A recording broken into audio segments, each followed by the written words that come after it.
Hello, Gordon. Shouldn't you have left by now?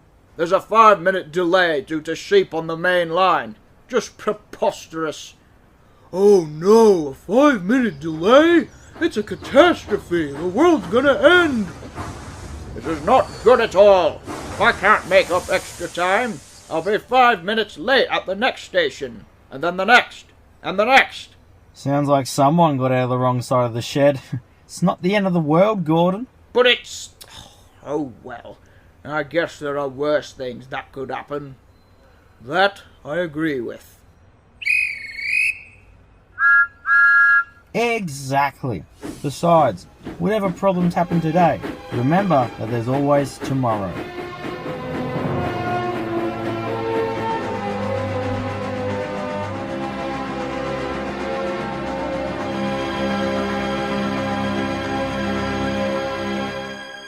Look, what do you want from us? I don't want any trouble. Just let us go. Me specifically? I don't want anything from you. It's my boss who'd like to have a word with you. Boss? What boss? Let's just say he's my old owner. Old owner? Your old owner died of a stroke years ago. Don't give me that rubbish. Who is your old owner? Why don't you ask him yourself?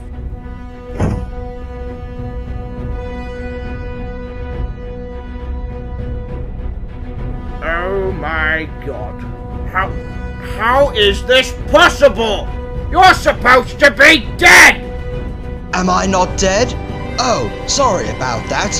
Anyway, it's lovely to see you again, Topham. Well, if it isn't the one and only bastard, Phil Bogiston. Gordon was very excited. I wonder if I'll recognize him with all the rebuilds he's had. There he is! Look! The Flying Scotsman rumbled into the station amongst thunderous applause. Well, if it isn't my blue brother Gordon. Scotty! How wonderful to see you again! Right back at you, boy. This time I can say you've changed a lot instead of me. You look splendid. Why, thank you. It definitely should have not taken 10 years, though. So, more engines come to Sodor, and it becomes a really useful railway for Sir Topham Hatt.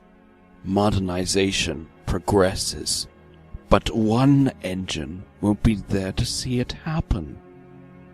98462, Alfred, is sentenced to the scrapyard, broken up, melted in the smoldering hellfires of foundries.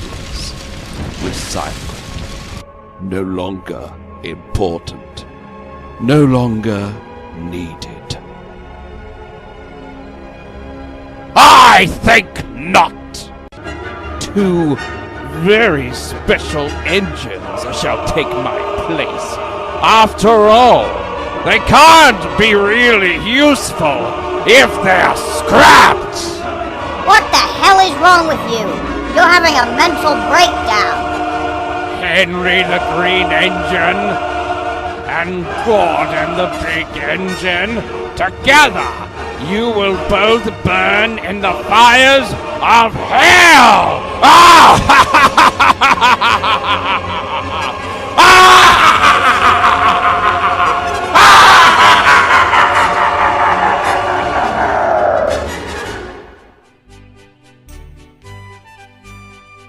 Well, I say, my number one looks fabulous. Thank you, sir. Oi!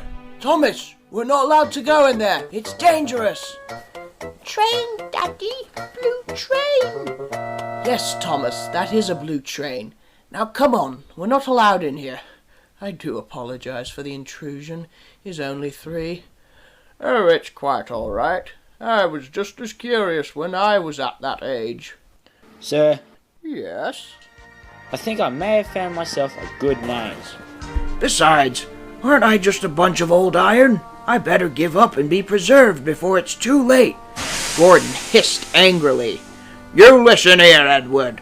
We were much younger and more ignorant in those days, but you showed us time after time that you were not old iron, but an iron fist. You may not be as physically strong as the bigger engines, but by God, mentally, you are the strongest of them all. Hear, hear! Aye! And the engines all blew their whistles loudly. Edward was stunned. Gordon had never praised Edward like that before.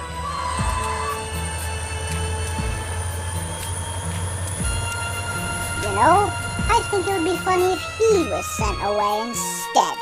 Let's do it and see if he actually has the courage to take us on. The trucks all laughed in agreement. Just then, they saw the fat controller and the yard manager approaching. Now was their chance. Let me ask you, sir, who told you what Henry had done? Why, it was Diesel, sir. The trucks also said it too. That's because he threatened to bash our innards out if we told the truth. It was Diesel that did it out of pure clumsiness. He put the blame on Henry to cover up. The fat controller's face went red. I knew it! Are you sure it was him? Yes, and he told us some tall tales about duck name-calling. There was a long silence. Well, I never. I shall deal with him at once. And I don't usually say this, but thank you for your honesty. If this good behavior continues, you shall be rewarded. The trucks were delighted. Oh no, we forgot the men inside the mine shaft. That's not good. We must head back for them. Absolutely not. The flood can hit us at any moment. They are people and they have families. We must save them. It's not safe. Nothing's safe right now. Just let us go back and fetch them. You can take the rest of the train. Alright, but be very, very quick and extremely careful. Bill and Ben hurried back to the China Playworks and dashed into the mine. They found the workmen working away at the rock. The whole quarry's about to be flooded. You must come with us and evacuate. The workmen didn't hesitate and dropped their tools. They scrambled into Bill and Ben's cabs and the engines set off.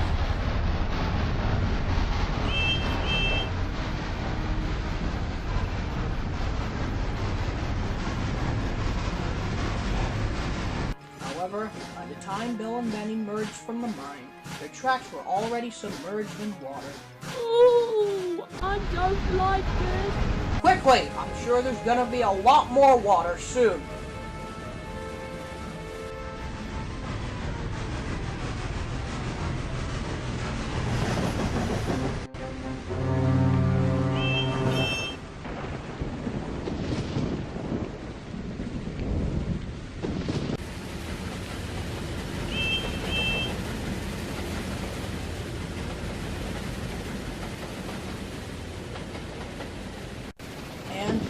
Right. The twins made it away from the quarry just before a huge wave smashed into the rocks.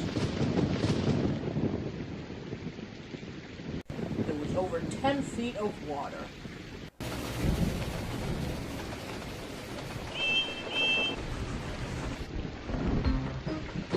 Bill and Ben had no trouble until they reached a bridge. The water rocked it back and forward. We have to cross! It's the only way! Are you crazy? We'll end up like Toby, but worse.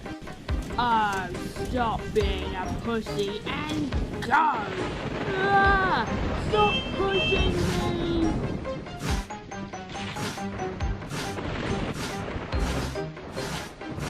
The twins dangerously made their way across the bridge. It shook and swayed as the water tore at it. They were just in time. We made it! Hooray!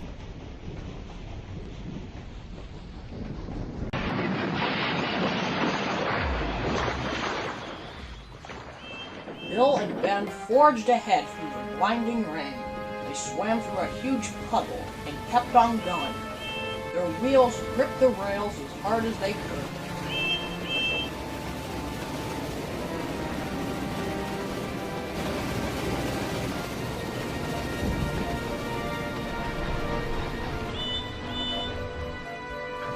At last, the two reached Wellsworth.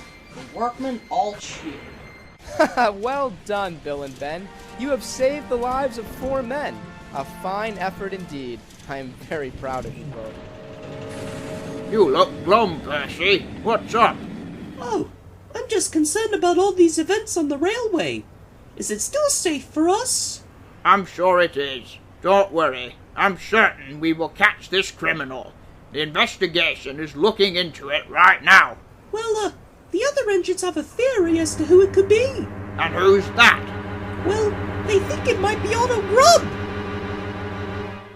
What the? Get down! Forward, driver! Take cover, everyone! Get the police! What the bloody hell was that? Well, sir, it appears that someone just tried to kill you. The points were all set, and Edward gathered all the strength that he could. I failed once, but I will not this time.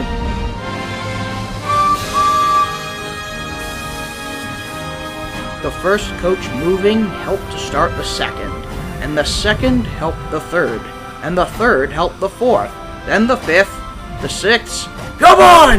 Come on! Easy, boy! You're doing well! Edward did not think so. He moved slowly onto the branch line, gasping with exhaustion. But he soon found his puff.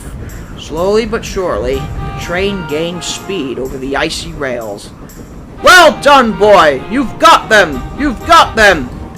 And he listened happily to Edward's steady beat as he forged slowly but surely ahead. The passengers were anxious. They wondered if Edward would be able to get them home without breaking down. Edward was going no more than 30 miles per hour, and the usually short journey seemed like an eternity. But Edward struggled on. He would not give up. Eventually, his driver could see the entrance to a familiar yard. Look! There's Knapford! We've done it! Edward was so relieved yet so exhausted he couldn't speak. With every wheel turn, the station got closer and closer, until finally, Edward rolled triumphantly into the station, just as he did over 50 years prior on that stormy night. The passengers erupted with cheer. You fantastic engine! You've saved Christmas! Edward had never felt so proud in his life. There was nothing he loved more than praise from his loyal passengers. That's Edward, isn't it? I heard he may retire soon. If that's the case, then he went out with a bang. I hope I haven't failed this railway. Failed? You? Poppycock, sir. You may have had a few incidents, but let me tell you that you have not at all failed us, and you never will. You uphold the Hat legacy brilliantly. You've never cowered down in the face of adversity. You stand your ground. You put our welfare before anything else. I must admit, I never expected those words to come from you, Diesel. You are a truly reformed engine. Oh, well, your father did give me another chance. And you yourself gave me a second chance. That's why you have, and always will have, our support. We would rather melt in the scrap heap than have you taken away from us. Hear, hear!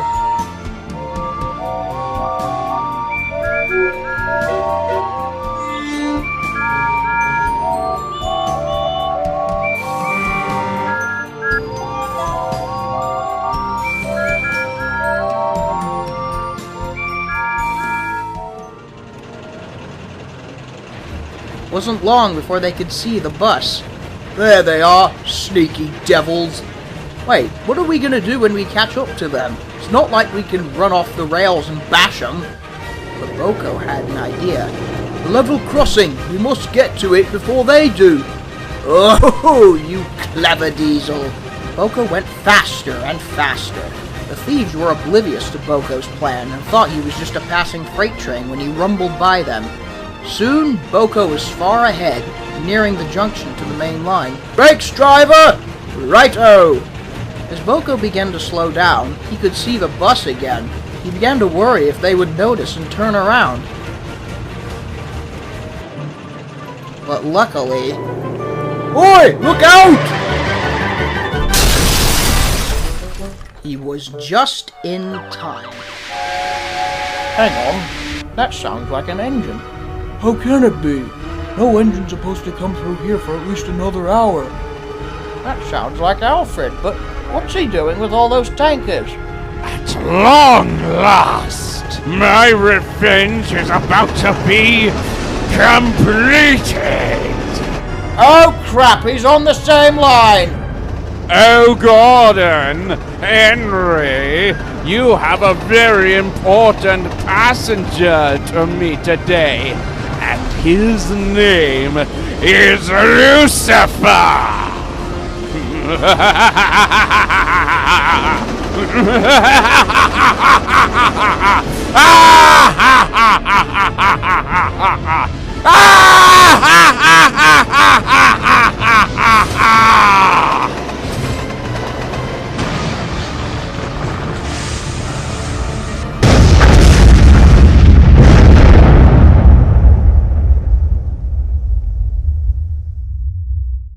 Oh God!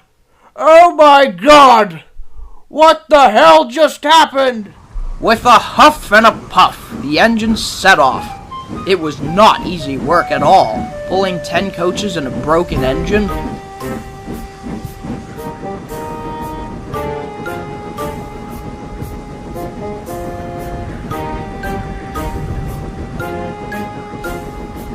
It wasn't long before they reached the dreaded hill. Good Lord!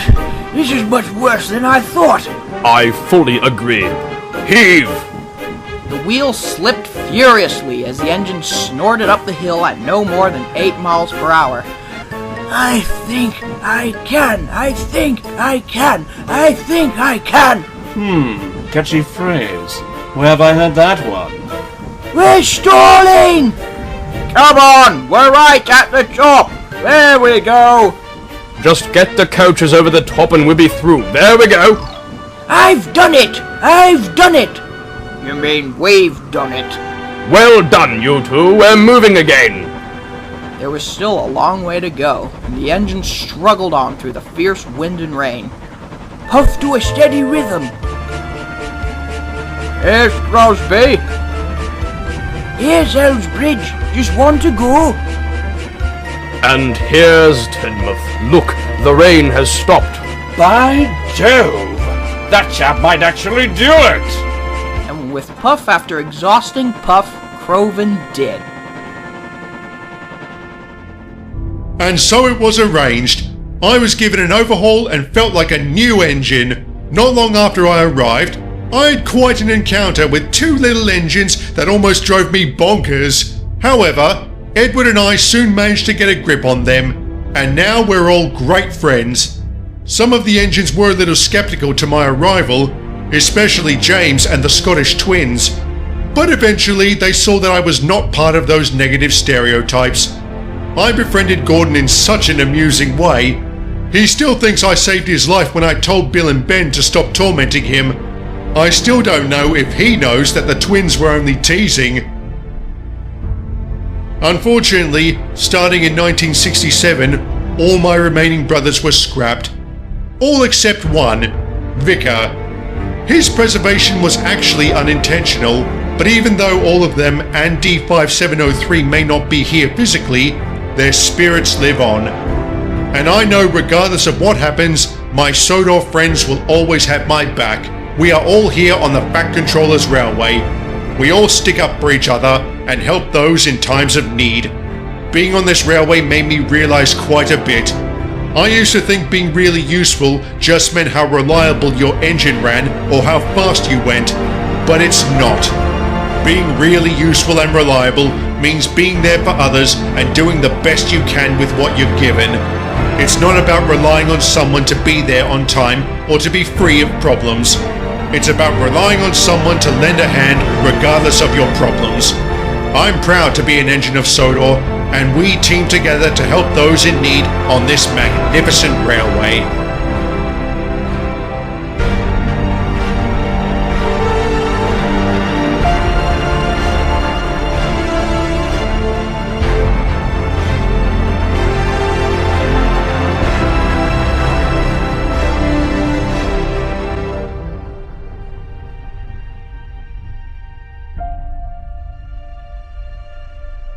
Indeed, I can smell it.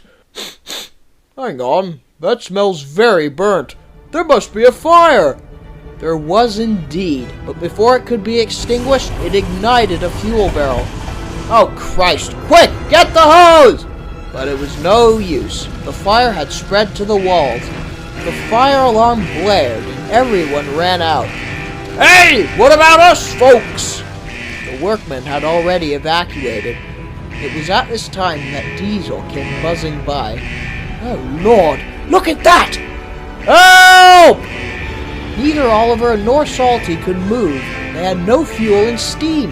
Diesel sat there, staring at the engines who were about to be engulfed in flames.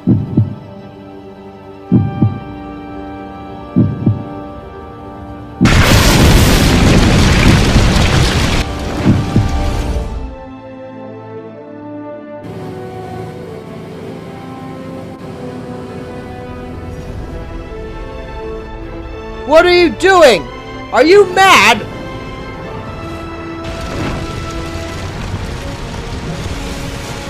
Diesel pulled Oliver and Toad out of the burning building to safety. He then shoved Salty out the other end. He was just in time as the flames reached the tracks. He was feeling very hot and exhausted, but suddenly realized that all the workmen were cheering for him. Oliver was in shock. He didn't know what to think. Neither did Salty or Diesel.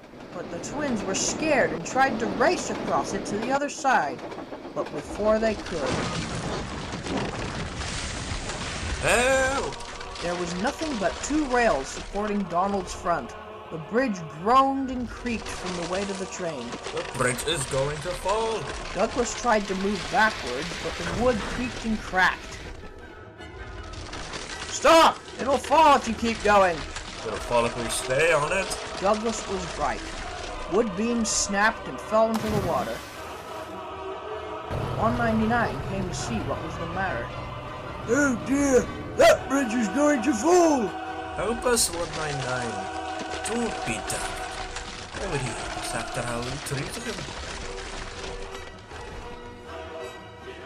Because I am a changed Diesel. The bridge creaked louder and louder and started to bend. The supports snapped. 199 didn't think twice and raced onto it. He pushed the twins with all his might. The bridge groaned furiously from the weight and started to give way. Donald and Douglas reached the other side just in time.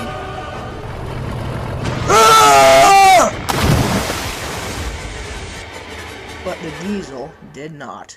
There's no way out! We can only go where the rails are! We do!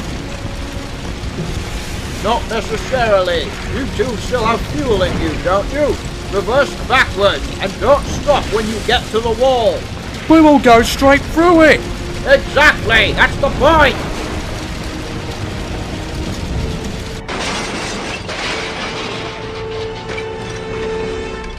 Help! Help! Help! Help! Get on board!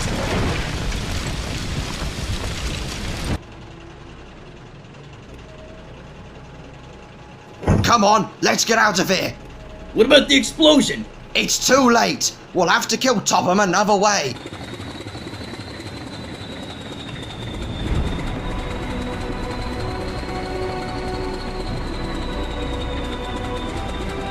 Don't worry. I'll make sure that building explodes. Wrong way! What are you doing? I have no use left here, and neither do you! Stop! Stop! Stop!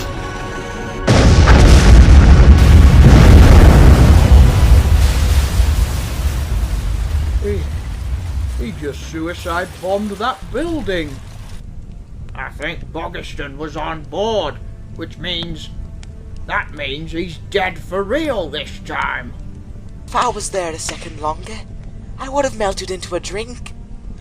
I'm gonna need a new paint coat. Well,